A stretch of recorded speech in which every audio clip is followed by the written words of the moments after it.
প্রশ্নটা বলবো না, এটা বাংলা হল মতো বই না। তারপর বাংলা অনুবাদ হয়তো হতে পারে অবশ্য, কিন্তু বাংলা অনুবাদ হয়নি ভাই, হয়তো হতে পারে। এটা আমার লেখা আছে, আপনি হোয়াটসঅ্যাপে নক দিলে আমি আপনাকে দিয়ে দেব।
আচ্ছা, জি, জি, বুঝছি, বুঝছি, প্রশ্নটা বুঝছি। আমি বুঝছি, বুঝছি।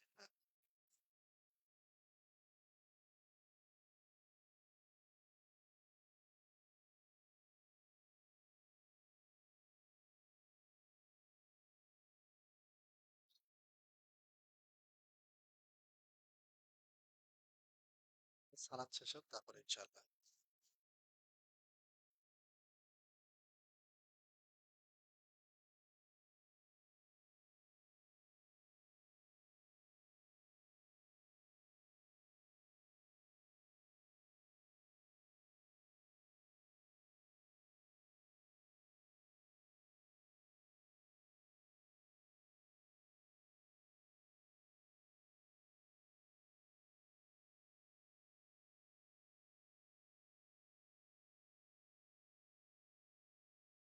ওয়েট করেন, সালাদটা শেষ হোক।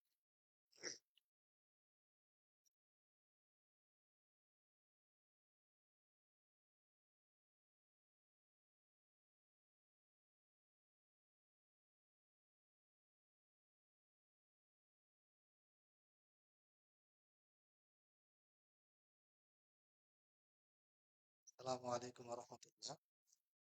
বেশ কিছু গুরুত্বপূর্ণ প্রশ্ন এসেছে। মুরব্বী যেটা জিজ্ঞেস করেছিলেন সেটা হচ্ছে, সালাতের আগে আসসালাতু আসসালামু আলাইকা ইয়া রাসূলুল্লাহ ইয়া হাবিবাল্লাহ, আজানের শুরুতে এগুলি বলা, তারপরে আজানের শেষে ওই দোয়া জোরে পড়া, বিভিন্ন রকম দোয়া ধূপ পড়া, এগুলি কোরআন এবং হাদিসে প্রমাণিত না। তারা এটা করে, তারা বলে যে আমরা নবী সাল্লাল্লাহু আলাইহি ওয়াসাল্লামকে মহব্বত করি, ভালোবাসি, তাই আমরা এগুলি উচ্চস্বরে বারবার পড়ি। এটাই তাদের দলিল। আজানের পূর্বে এভাবে করে আসসালাতু আসসালামু আলাইকা ইয়া রাসূলুল্লাহ, আসসালাতু আসসালামু আলাইকা ইয়া হাবিবাল্লাহ, এগুলি বলা কোনো বিধান হানাফি মাযহাবেও নেই, চার মাযহাবেও নেই, কোরআন হাদিসেও নাই। তো এটা সম্পূর্ণ বেদাত, এটার কোনো ভিত্তি কোরআন ও হাদিসে নেই। সাহাবীদের যুগের কোনো আমল নেই, পাওয়া যায় না, তাবিদের যুগেও পাওয়া যায় না। এমনকি যেই ইমাম আবু হানিফা রাহিমাহুল্লাহ যার মাযহাব অনুসরণ করি বলে আমরা দাবি করি, তার মাযহাবেও এই ধরনের কোনো আমল খুঁজে পাওয়া যায় না। হ্যাঁ,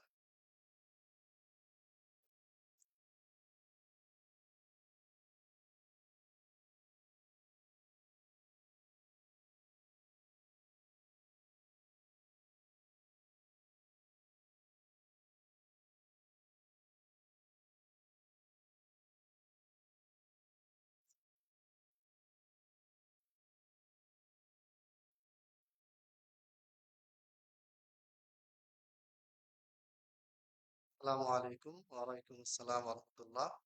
ভালো মুসলিম হওয়ার উপায় কি? জাযাকাল্লাহু খাইর। ভালো মুসলিম হওয়ার উপায় একটাই, কোরআন এবং হাদিস। আপনাকে বেশি বেশি কোরআন তেলাওয়াত করতে হবে, বেশি বেশি জিকির আজকার করতে হবে, বেশি বেশি আপনাকে দান সদকা করতে হবে। রাসূল সাল্লাল্লাহু আলাইহি ওয়াসাল্লাম 24টা ঘন্টায় যে আমলগুলি করেছেন, ফজর থেকে নিয়ে রাতে ঘুমানো পর্যন্ত এই আমলগুলি করবেন। এটা হচ্ছে ভালো মুসলিম হওয়ার উপায়, একমাত্র উপায়। ভালো কারো সাহচর্য পেলে, ভালো কোনো অলির সাহচর্য পেলে ভালো মুসলিম হবেন এরকম না। অথবা আপনি ভালো বংশে জন্মাইছেন তাই আপনি ভালো মুসলিম হতে পারবেন তাও না। বা বড় শায়েখের সাথে উঠা বসা করেন ভালো মুসলিম হতে পারবেন তা কিন্তু নয়। আপনাকেই আপনার আমলের মাধ্যমে ভালো মুসলিম হতে হবে। যেমন আল্লাহ তাআলা বলেছেন, ইয়া আইয়ুহাল্লাযীনা আমানু উযকুরুল্লাহা যিকরান কাসীরা। হে ঈমানদারগণ, তোমরা বেশি বেশি কি করো? জিকির আজকার করো। তাহলে বেশি বেশি জিকির আজকার করা এটা কাদের গুণ? মুমিনদের গুণ।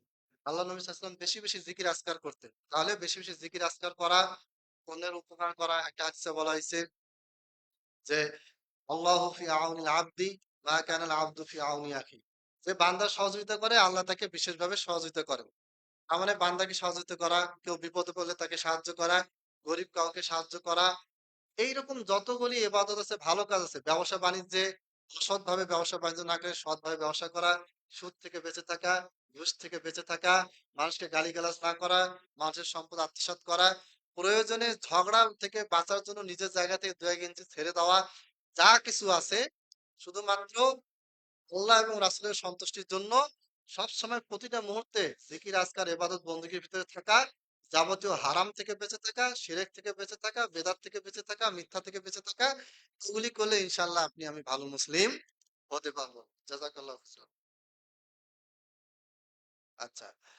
সালাতে শাহাদাত আঙ্গুল উঠিয়ে রাখবে নাকি নাড়াতে হবে? বিস্তারিত জানাবেন। এবং আঙ্গুল না উঠালেও সালাত হবে কিনা? ২ টা প্রশ্ন। একটা প্রশ্ন হচ্ছে সালাতে আঙ্গুল উঠাবো কিনা? আমাদের দেশে যেটা হয়, অনেকে ইরশাদুল্লাহ বলার সময় তুলে আবার নামায় ফেলে। অনেকে আঙ্গুল ধরে রাখে। অনেকে আঙ্গুল আস্তে আস্তে নাড়ায়।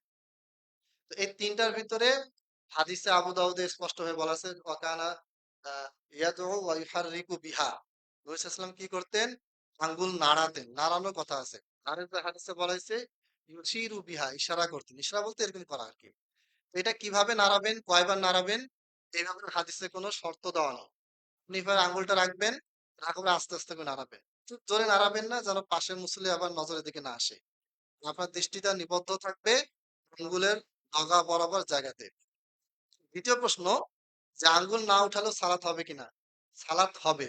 তবে কথা হচ্ছে সালাতের নেকিটা কমে যাবে। কারণ আল্লাহ নবী সাল্লাল্লাহু আলাইহি ওয়াসাল্লাম যেইভাবে সালাতের পদ্ধতি শিখিয়েছে, এখান থেকে কোনো কিছু যদি আপনি জেনে বুঝে বাদ দেন তাহলে আপনার নেকিটা কমে যাবে। না জানার কারণে বাদ গেলে সেটা আল্লাহ তাআলা ক্ষমা করবেন ইনশাআল্লাহ। এজন্য সালাত হবে, কিন্তু সালাতের নেকিটা কমে যাবে।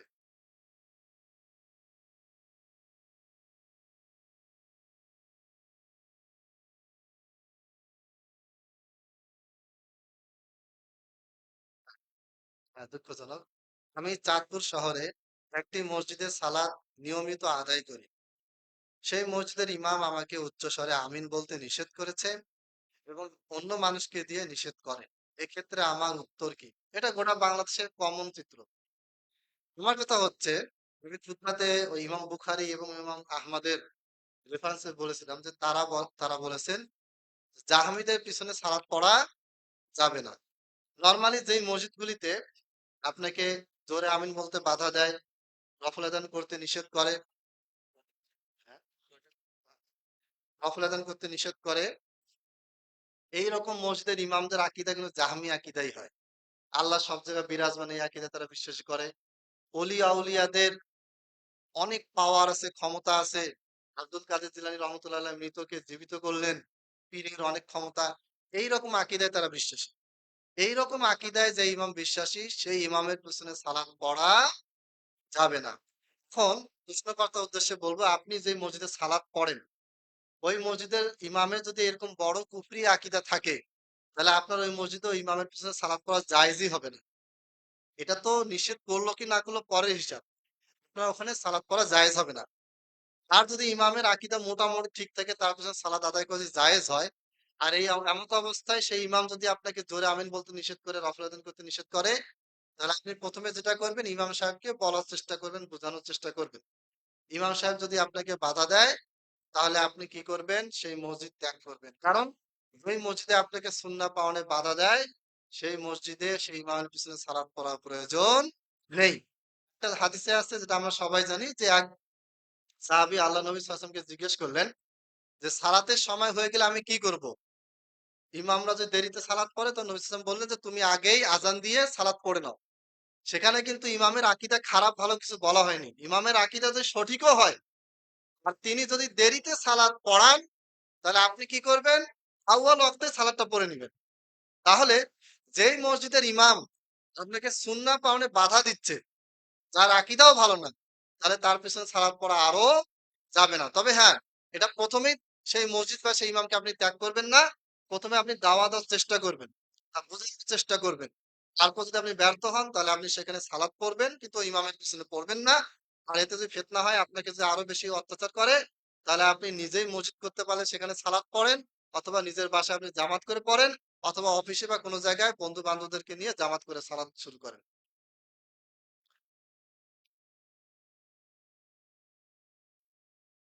আচ্ছা, আসসালামু আলাইকুম রহমতুল্লাহ। আমার প্রশ্ন হলো, একজন স্ত্রী তার স্বামীর সম্পদের কত অংশ পাবে?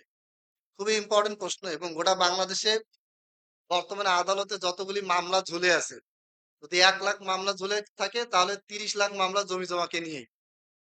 এটা ওই বাংলাদেশের হাইকোর্ট, সুপ্রিম কোর্টে বিচারকদের কাছে যে বইটা থাকে, ডিএফ মোল্লা, তার একটা বিশাল বড় বই আছে বাংলাদেশে জমি জমার বিধান নিয়ে, মুসলিম পারিবারিক আইন, বিবাহ, জমি জমা, এই দুইটা হবে, দুইটা চ্যাপ্টার নিয়ে একটা মোটা বই লিখিত হয়েছে। মোটামুটি কোরআন হাদিস দিয়ে মিল আছে এখানে। শুধু দুই একটা নিয়ম উলট পালট আছে, যেমন 61 সালে ইয়াহিয়া খান নিয়ম করছিল যে ছেলে জীবিত থাকা অবস্থায় নাতিও জমি সম্পদ পাবে। এইরকম দুই একটা নিয়ম বাংলাদেশে আছে, এগুলি ভুল, বাকি সবকিছু মোটামুটি কোরআন হাদিস মোতাবেক চলে।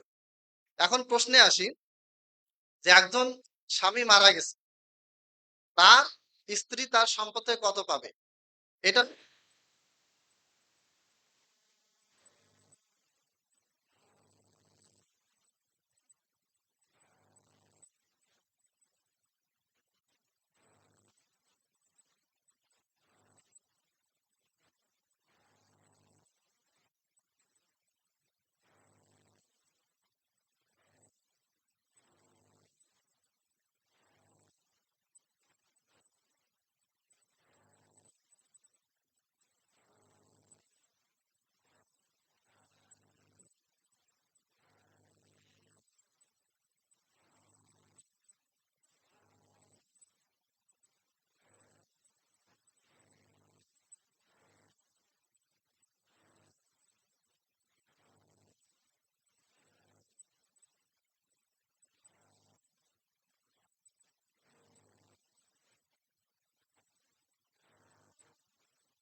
তাহলে সালাতে আমাদের দৃষ্টি কয় জায়গায় থাকবে?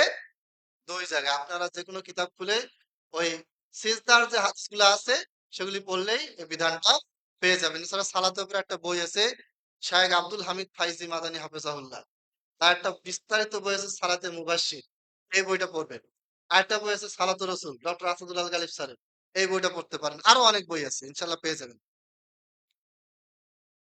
দাড়ি কাটার গুনাহ প্রদর্শিত গুনার অন্তর্ভুক্ত কিনা এটা ডিপেন্ড করবে আপনার নিয়তের উপর। আপনি যদি দাড়ি কাটেন, বাস্তবে স্বীকার করেন যে না আমি আসলে গুনাহের কাজ করছি, তাহলে আপনার এটা প্রদর্শিত গুনার অন্তর্ভুক্ত হবে না। আর যদি আপনার উদ্দেশ্য হয় যে আমি স্মার্ট দেখাবে, আমার বয়স কম দেখাবে, তাহলে দাড়ি কাটার গুনাহ প্লাস প্রদর্শন করার গুনাহ দুটাই একসাথে যুক্ত হবে। আর যদি আপনার নিয়ত থাকে যে না আমি করতেছি, বুঝতেছি না ইনশাল্লাহ রাখবো, এটা আমি পারতেছি না বা ইমানি দুর্বলতা, আহ, অফিসে আদালতে বিভিন্ন জায়গায় প্রেশারের কারণে রাখতে পারতেছি না, অথবা স্ত্রী রাখতে দিচ্ছে না, কিন্তু আপনি স্বীকার করেন, নিয়ত করেন যে এটা আমি কি করবো, রাখবো, তাহলে এই ক্ষেত্রে এটা প্রদর্শিত করার গুনাহ হবে না। যদিও গুনাহ হবে দাড়ি কাটার কারণে, কিন্তু অন্যকে প্রদর্শন করার গুনাহটা এখানে হবে না।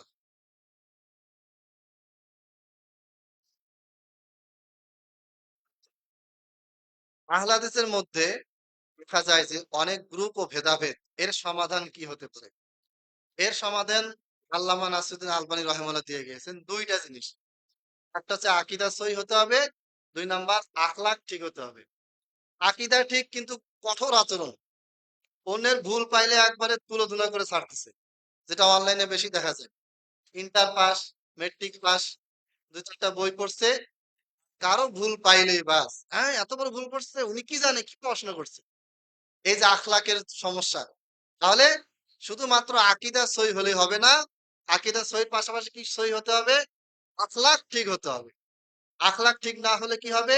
হিংসা কাজ করবে, বিদ্বেষ কাজ করবে, অহংকার কাজ করবে। আমি বড় নেতা, আমার কাছে সবাই আসুক, আমি কেন ওর কাছে যাবো, এই যে একটা অহংকার, এটা থাকা যাবে না।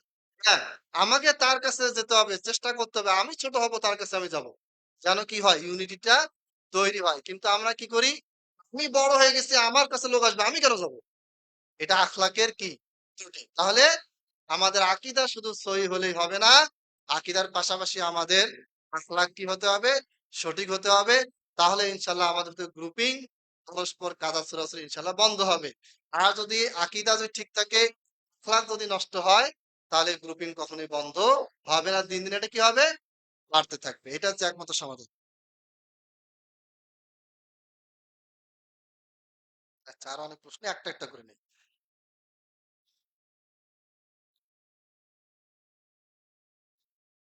আমাদের সমাজের অধিকাংশ মুসল্লি সালাত শেষ বৈঠকে দুই হাত হাঁটুতে খোলা বিছানো রাখে, মানে হাঁটুর উপরে এইভাবে করে রেখে দেয় আর কি, এইভাবে করে আর কি। তো ডান হাত মুষ্টি রাখে না, এর বিধান কি? এটা ভুল কাজ, সুন্নাহর খেলাফ কাজ। নবী সাল্লাল্লাহু আলাইহি ওয়াসাল্লাম 53 মানে এইভাবে করে রাখতে বলেছেন, উপরে আঙ্গুল নাড়তে বলেছেন। তো কেউ যদি জানার পরও যদি এভাবে রাখে, তাহলে সেটা তার সুন্নাহর খেলাফ হবে।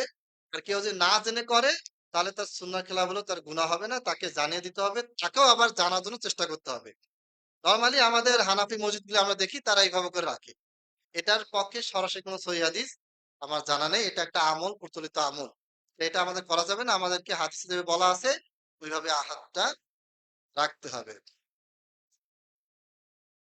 উম, এটা কোরআন লাগবে, কোরআন। আল্লাহ সর্বব্যাপী, এ বিষয়ে সূরা বাকারা আয়াত 115-তে বলা হয়েছে। এই আয়াত কিভাবে এসেছে? মানে উনি জানতে চেয়েছেন যে বিষয়টা কি, প্রশ্ন ভাষাটা অন্যরকম হয়ে গেছে। সূরা বাকারা 115 নাম্বার। সূরা বাকারা কয় নাম্বার সূরা, কে বলতে পারবেন? হ্যাঁ, 2 নাম্বার, মাশাআল্লাহ।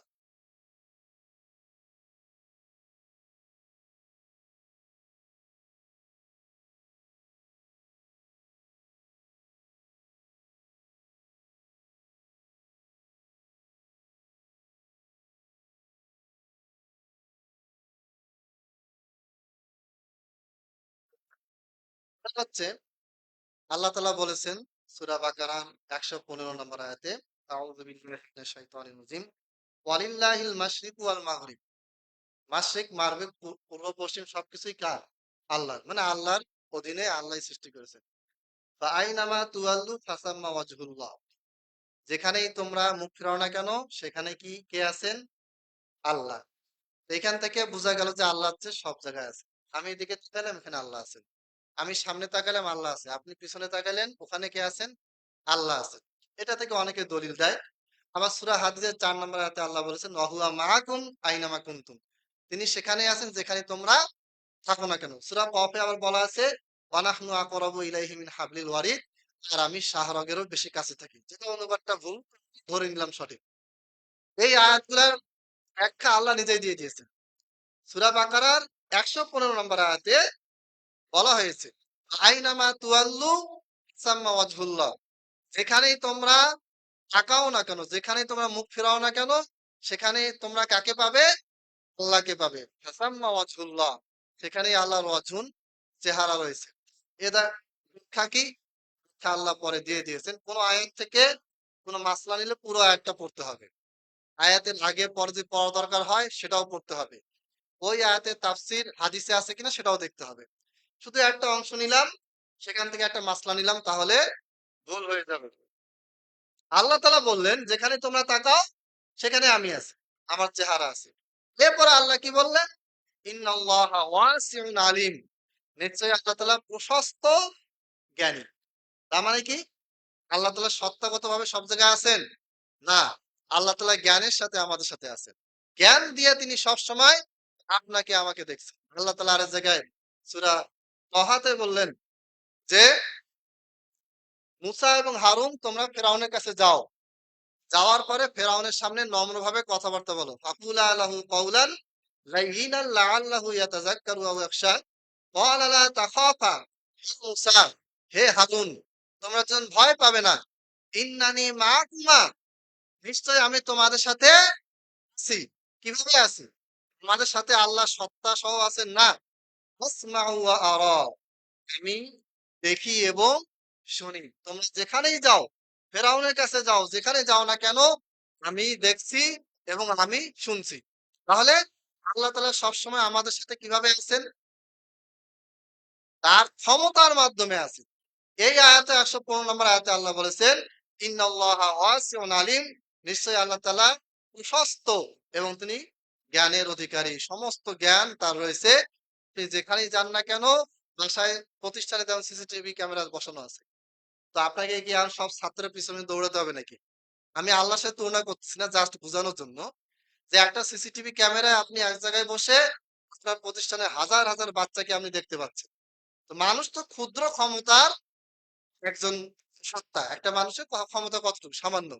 এতটুকু ক্ষমতায় বসে সে যদি এতগুলি মানুষকে দেখতে পারে, তাহলে আল্লাহর পক্ষে কি এটা সম্ভব নয়? তিনি একটা নির্দিষ্ট তার তার যেখানে তিনি আছেন সেটা জায়গা বলা যাবে না। আল্লাহই ভালো জানেন সেটা কি। সেখানে থেকে আল্লাহ কি সবাইকে দেখতে কন্ট্রোল করতে পারবেন না? প্রধানমন্ত্রী কি গোটা বাংলাদেশের সব জায়গায় দৌড়ে বেড়ায় নাকি? উনি এক জায়গায় থাকেন। কিন্তু গোটা বাংলাদেশে কে কি করতেছে না করতেছে, কোথাও কোন চিপায় কোন সন্ত্রাসী লুকায় আছে, তাকে ধরে নিয়ে যাচ্ছে ডিবি পুলিশ, পুলিশ এসে ধরে নিয়ে যাচ্ছে। কিভাবে সম্ভব? কারণ পুলিশ ওই অপরাধীর পিছনে দৌড়ায় বেড়াচ্ছে নাকি? যে আপনার পিছনে একটা পুলিশ, আমার পিছনে একটা পুলিশ, ঘুরতে, ঘুরতে, ঘুরতে, ঘুরতে যখন আপনি অপরাধ করলেন ধরে ফেললো। এরকম নাকি? তারা তাদের জায়গায় আছে। যখনই অপরাধ সংঘটিত হচ্ছে, তারা কিন্তু ঠিকই বুঝতে পারতেছে এরপর তারা আপনাকে ধরে নিয়ে যাচ্ছে। তার মানে মানুষ ক্ষুদ্র ক্ষমতার অধিকারী হয়েও যদি এইভাবে করে সবার পিছনে না ঘুরেও যদি তারা খবর রাখতে পারে, তাহলে কি আল্লাহ পারবেন না? অতএব সূরা বাকারার ১১৫ নম্বর আয়াত থেকে প্রমাণিত হয়, আল্লাহ তাআলা সব জায়গায় নেই। বরং আল্লাহ তাআলার গুণ, ক্ষমতা এটা সব জায়গায় বিরাজমান, সব জায়গায় আছে। আল্লাহ তাআলা তার ক্ষমতাটা সব জায়গায় কি করে রেখেছেন? প্রয়োগ করেছেন। সবাই আল্লাহ তাআলার ক্ষমতার মাধ্যমে আল্লাহর আন্ডারে আমরা সবাই আছি। আল্লাহ যে সীমানার ভিতরে আমরা রেখেছেন, এই সীমানার বাইরে আমরা যেতে পারব না। এটাই আল্লাহ তাআলা এই আয়াতে বলেছেন।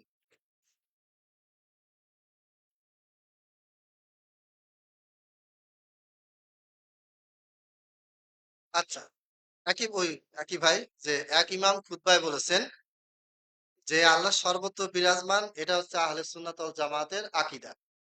আর কেউ যদি বিশ্বাস করে যে আল্লাহ তাআলা আরশের উপরে আছেন, সর্বত্র বিরাজমান নন, এই আকীদা কেউ যদি রাখে, তাহলে সে সুন্নাতের পরিপন্থী আকীদা রাখলো। নাউজুবিল্লাহ। প্রথম কথা হচ্ছে আল্লাহ সব জায়গায় বিরাজমান, এই ব্যাপারে স্পষ্ট কোনো বক্তব্য নেই। আল্লাহ তাআলা আরশের উপরে আছে, এই ব্যাপারে স্পষ্ট বক্তব্য আছে। স্পষ্ট বক্তব্য অস্পষ্ট বক্তব্য দিয়ে খণ্ডন করা যাবে না। এটা একটা উসলে ফিক, উসলে হাদিস, উসলে তাফসীরের মূলনীতি। যে অস্পষ্ট বক্তব্য দিয়ে স্পষ্ট বক্তব্যে খণ্ডন করা যাবে না। কথার কথা আদালতে গেলেন, আপনার সাথে আমার লড়াই হচ্ছে। তা আপনি আদালতে আমার বিরুদ্ধে গুনগুন করে কিছু কথা বললেন, বুঝলো না কেউ। আদালত এটা মানবে? আর আমি স্পষ্ট দলিল সহকারে কথা বললাম, আদালত আমারটা শুনবে এবং মানবে। তো এটা সবাই আমরা জানি এবং মানি। অস্পষ্ট বক্তব্য কি করতে পারে না? স্পষ্ট বক্তব্যকে কি করতে পারে না? খণ্ডন করতে পারে না। স্পষ্টভাবে বলা আছে আর রহমানু আলাল আরশি ইস্তাওয়া। এরপরে ওই যে মেয়েটা আল্লাহ নবী সাল্লাল্লাহু আলাইহি ওয়াসাল্লাম তাকে জিজ্ঞেস করলেন, আইন আল্লাহ? তারপরে মেয়েটা কি বলল? আল্লাহু ফিস সামা।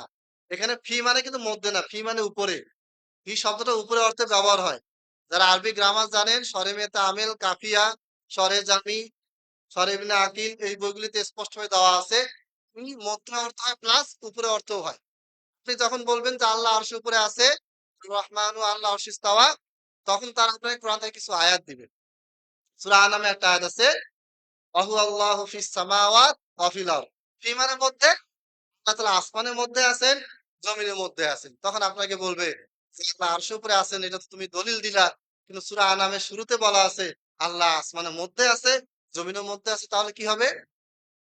আপনাকে তখন বলবে যে দেখো আয়াতের ভিতরে সংঘর্ষ আছে।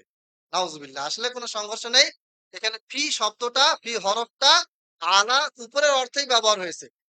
যেকোনো গ্রামার বইতে, নাহুর যেকোনো কিতাবে, হেদায়াতুন নাহু, কাফিয়া, শরমেতে আমেল, আরো কিতাব আছে, শরে কতুন নাদা, বাবানুস সদা, যত কিতাব আছে, হাজারটা কিতাবের নাম বলা যাবে, শরে মোল্লা জামি, সব কিতাবেই ফি শব্দটা যে মধ্যে অর্থে ব্যবহার হয়, প্লাস ফি শব্দটা কি অর্থে ব্যবহার হয়?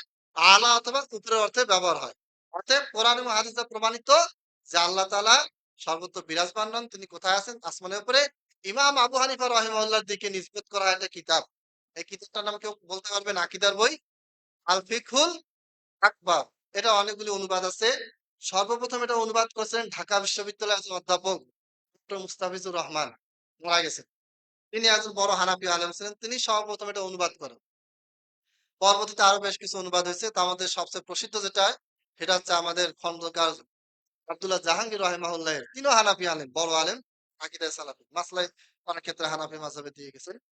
তিনি স্পষ্টভাবে এটা আলোচনা করেছেন যে ইমাম আবু হানিফা রাহিমাহুল্লাহর মতে আল্লাহ তাআলা সব জায়গায় বিরাজমান নন, বরং আল্লাহ তাআলা কোথায় আছেন?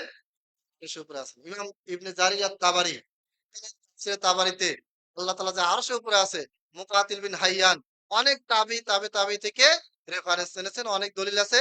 ডক্টর আমিনুল জাকারিয়া হাফেজের একটা কিতাব আছে 550 পেজের, রহমান আরশের উপরে উঠেছেন, এই বইটা পড়বেন, অসংখ্য দলিল দেওয়া আছে। আরেকটা অনুবাদ বই এখানে আছে, কিতাবুল আরশ, হাফেজ জাহাবী রাহিমাহুল্লাহ প্রণীত, আব্দুল্লাহ মাহমুদ ভাই অনুবাদ করেছেন। এই বইটা তো অসংখ্য দলিল দেওয়া আছে। এগুলি পড়বেন, ইনশাআল্লাহ সবকিছু ক্লিয়ার হয়ে যাবে।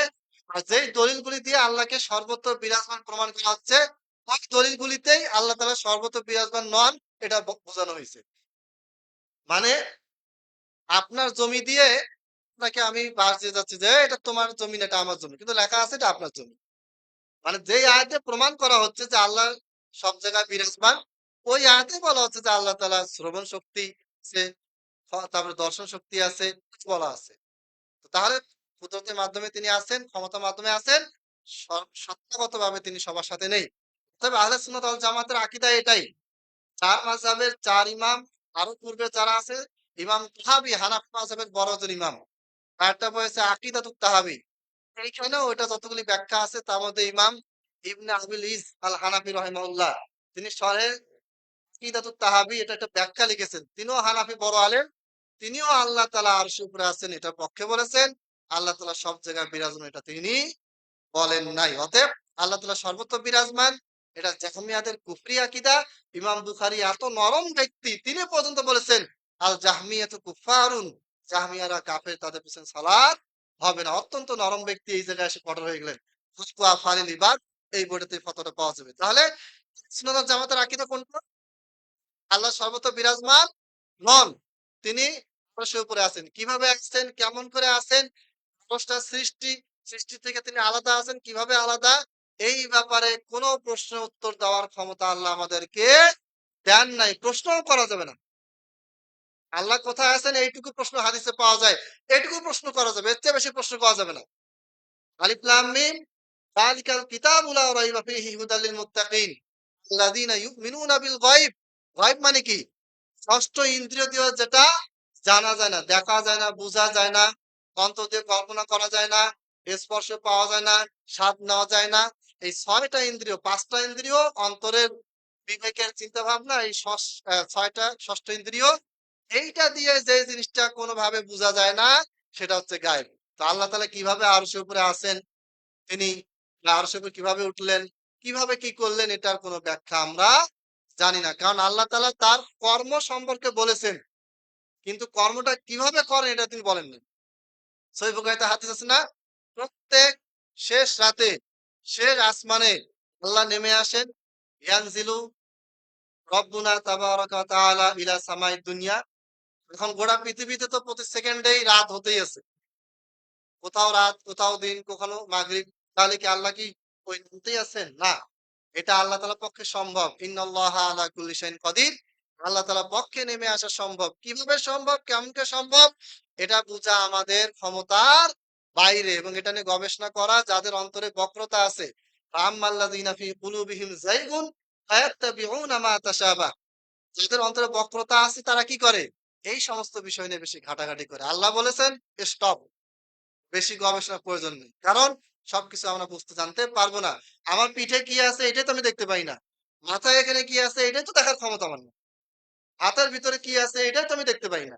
আর অত উপরে সেই স্রষ্টার সম্পর্কে এত কিছু আমি কিভাবে জানবো? তাহলে আহলে সুন্নাত জামাতের আকীদা আল্লাহ তাআলা সর্বত্র বিরাজমান নন। আচ্ছা, দাড়ি রাখার সহি পদ্ধতি কি? হুম, দাড়ি ছেড়ে দিবেন। ওয়াফুল্লুহা, দাড়ি ছেড়ে দিবেন। আর বিভিন্ন জন বলেছেন যে ৪০ হাত দূর থেকে বোঝা যায় এরকম দাড়ি রাখলেই হবে না। দাড়ি ছেড়ে দিবেন। এবার আব্দুল্লাহ বিন ওমর থেকে একটা আসার পাওয়া যায়। তিনি হজের মৌসুমে এক মুষ্টি রেখে বাকিটা কেটেছিলেন। এইখান থেকে কিছু, কিছু আলেম মুহাদ্দিস বলেছেন যে কেউ যদি এক মুষ্টি রেখে বাকিটা কাটে তাহলে সেটা কাটতে পারে। কারণ আব্দুল্লাহ বিন ওমর রাদিয়াল্লাহু তাআলা আনহু এই আমলটা করেছেন। অন্য কোন সাহাবী তার দ্বিমত করেন নাই। সাহাবী সেটাকে সাপোর্ট দিয়েছেন, ইজমা হয়েছে সাহাবীদের মধ্যে। সেজন্য অনেকে বলেছেন যে এইভাবে রেখে বাকিটা কাটা যায়। কিন্তু আমি বলব যে যেহেতু সরাসরি মারফু হাদিস আছে, নবী সাল্লাল্লাহু আলাইহি ওয়াসাল্লাম রাখতে বলেছেন, তার সময় কোন সাহাবী এটা কাটেন নাই। এজন্য আমরা এটাকে ছেড়ে দিব। এটা যতদূর যায় যাবে। এটাই সহি পদ্ধতি। আর কোন পদ্ধতি নাই। কোন স্টাইল নেই। আচ্ছা। অতীতে দীর্ঘ সময় কেটেছি।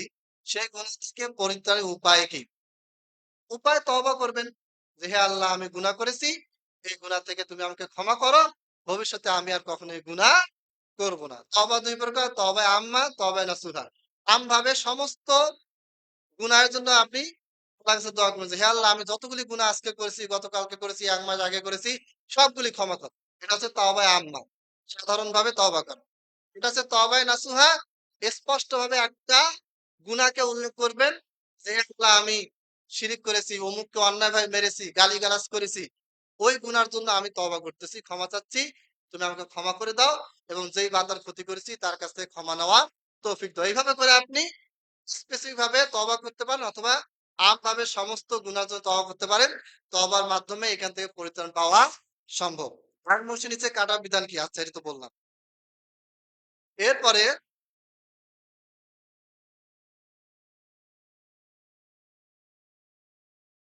আচ্ছা এই লেখা বুঝতে পারিনি। যাই হোক। আচ্ছা। এটা আমার আ আসসালামু আলাইকুম ওয়া রাহমাতুল্লাহ। ওয়া আলাইকুম আসসালাম ওয়া রাহমাতুল্লাহ। অনেকে আহলে হাদিসের বিরুদ্ধে অপবাদ দেয় যে আহলুল হাদিসরা সৌদির বাদশা মোহাম্মদ বিন সালমানের দালালি করে। এ সম্পর্কে জানতে চাচ্ছি। আচ্ছা। মোহাম্মদ বিন সালমান আমরা দোয়া করি আল্লাহ তাআলা তার মাধ্যমে যেন ইসলামের খেদমত করেন। কিন্তু তিনি যে কাজগুলি করেছেন সবগুলিকে আমরা সাপোর্ট করি। তিনি অনেক জায়গায় গান বাজনা চালু করছেন। এটাকে আমরা সাপোর্ট করি? করি না। আমরা সবসময় চাই প্রত্যেকটা শাসক, মুসলিম শাসক তারা যেন কাজ করে আর জনগণ যেন তাদের অহেতুক সমালোচনা না করে জনগণ যেন তাকে সাহায্য করে। জনগণ যদি দেখে অন্যায় করতে, করতে, করতে সরকার একবারে শেষ সীমায় পৌঁছে গেছে। তখন জনগণ যদি বিদ্রোহ করে তাকে নামায় দেয়, সরিয়ে দেয় সেটা ঠিক আছে। কিন্তু শুরুতেই আমরা কোন ব্যক্তিকে বলি না শাসকের বিরুদ্ধে লেগে যাও। এটা বাংলাদেশের বর্তমান যে শাসক আছে এই শাসকের ব্যাপারেও আমরা জনগণকে অনুরোধ করব, অহেতুক গালিগালাজ না করে সাহায্য করার চেষ্টা করেন যেন তিনি কাজ করতে পারেন। অনুরূপভাবে সৌদি বাদশাহ মোহাম্মদ বিন সালমানের ক্ষেত্রে একই কথা, অহেতুক তাকে গালিগালাজ না করে দোয়া করেন, ভুলগুলি যেন তিনি শুধরাতে পারেন এবং তিনি যেন ইসলামের জন্য কাজ করতে পারেন। আর আমাদের মেইন সম্পর্ক মক্কা মদিনার সাথে। সৌদি আরবের সবকিছুর সাথে আমাদের সম্পর্ক না তো। মক্কা মদিনার সাথে আমাদের সম্পর্ক। মোহাম্মদ বিন সালমান উনি যদি আহ জুব্বা পরেন, আর এই জুব্বা যদি টাকনার নিচে যায় তাহলে কি আমরা এটা সাপোর্ট করব? করব না। তিনি যদি কোনো ভুল কথা বলেন ইসলামের বিরুদ্ধে যায়, তাহলে কি সেটাকে আমরা সাপোর্ট করব? করব না। অতএব এটা আমরা তার দালালি কেউ সেরকম না। আমরা আসলে চাই প্রত্যেকটা মুসলিম শাসক তারা যেন হক পথে থাকে, তারা যেন হেদায়েত প্রাপ্ত হয়। এজন্য আমরা তাদেরকে দোয়া করি, তাদেরকে আমরা ভালোবাসার চেষ্টা করি। সেই ভুলগুলোকে আমরা স্কিপ করে তাদের মাধ্যমে যেন ফিতনা না ছড়ায়। ভুলগুলো আলোচনা করলে ফিতনাই হবে। আপনি আমি ১০ জন মিলে মোহাম্মদ বিন সালমানকে গালিগালাজ করলাম। কি হলো বলেন? মোহাম্মদ বিন সালমান কানেও গেছে কথাটা। আর এটা শাসকের সমালোচনা করার নিয়মও না। হ্যাঁ, আপনি ভালো আলেমকে বড় ব্যক্তির মাধ্যমে আপনি লিখে পাঠান, এটা ঠিক আছে। কিন্তু আমরা করি কি চায়ের দোকানেই শুরু হয়ে গেল গালিগালাজ। এই জিনিসগুলো করা যাবে না। এগুলির বিরুদ্ধে আমরা বলি দেখে অনেকে মনে করে যে আমরা মোহাম্মদ বিন সালমানের দালালি করি। এটা ভুল কথা। আমরা তার দালালি করি না। আমাদের বক্তব্য হচ্ছে কোরআন এবং হাদিসের সাথে মোহাম্মদ বিন সালমান হোক, তার বাবা হোক, যেই হোক না কেন, যে কোনো শাসক হোক না কেন, তিনি যদি কোরআন এবং হাদিস মোতাবেক রাষ্ট্র পরিচালনা করেন তাহলে ওটাকে আমরা সাপোর্ট দিব। আর যদি কোনো কাজ কোরআন এবং হাদিস মোতাবেক না হয় তাহলে সেটাকে আমরা সাপোর্ট দিব না। সৌদি আরবে বাচ্চার বিশাল বড় ছবি ঝুলানো আছে, এটাকে আমরা সাপোর্ট করি না। অতএব দালালি করে এটা ঠিক না।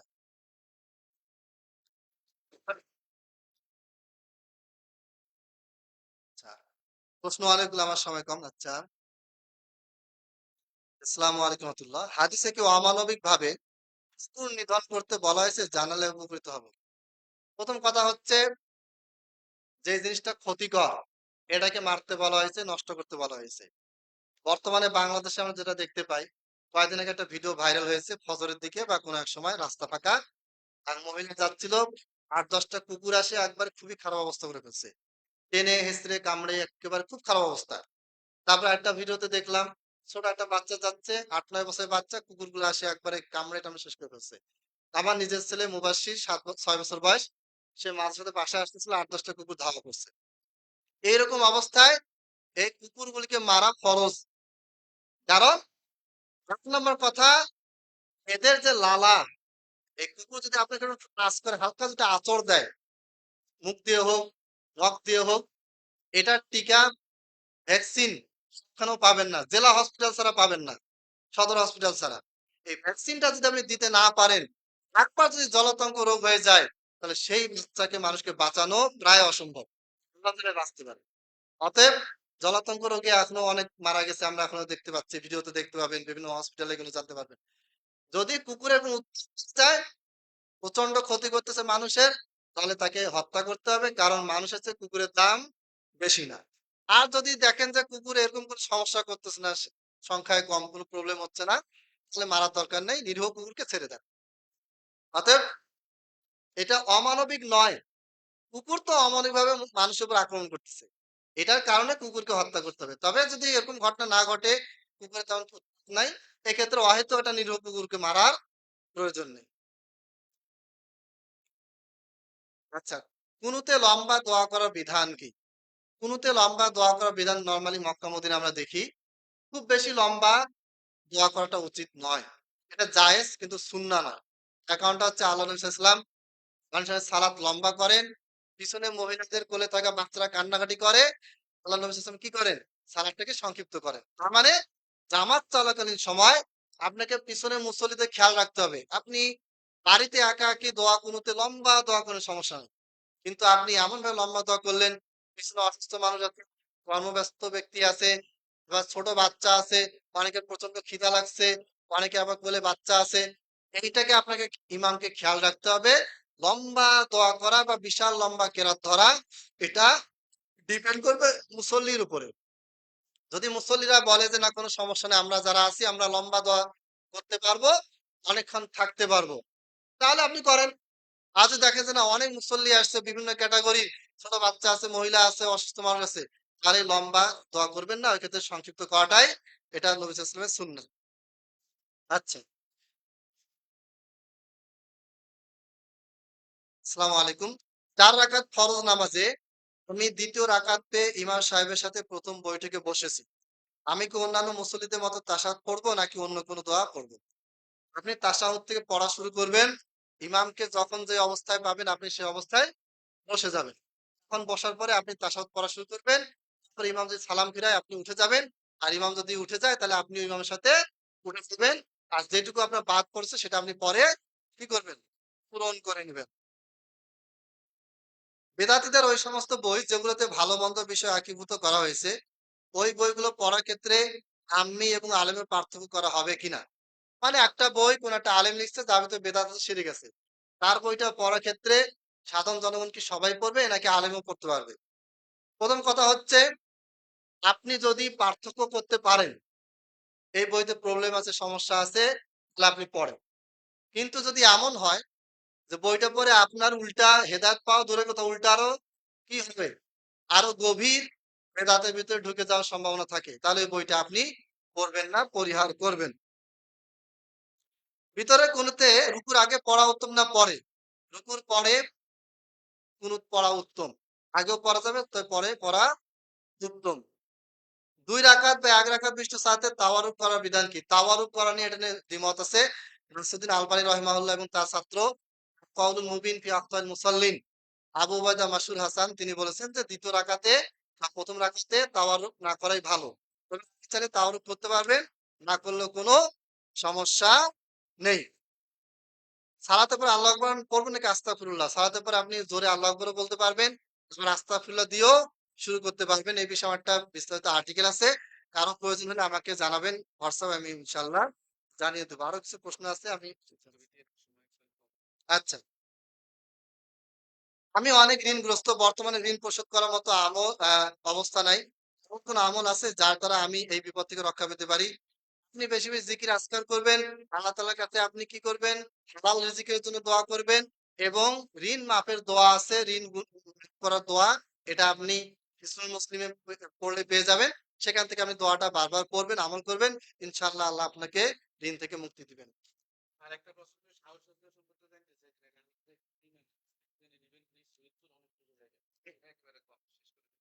জি, ইনশাআল্লাহ বেশ কিছু প্রশ্ন থেকে গেছে। পরবর্তীতে যদি আল্লাহ সুযোগ দেয় তো ইনশাআল্লাহ আমি আরো বেশি খেদমত করার চেষ্টা করব। আমি যাব সৈয়দপুরে এখান থেকে প্রায় ১৫-১৬ ঘন্টার রাস্তা। তো আমার জন্য দোয়া করবেন। আমিও আপনার জন্য দোয়া করি। আল্লাহ তাআলা আমাদেরকে সঠিক দিনের উপরে অটল থাকার তৌফিক দান করুন। আমিন।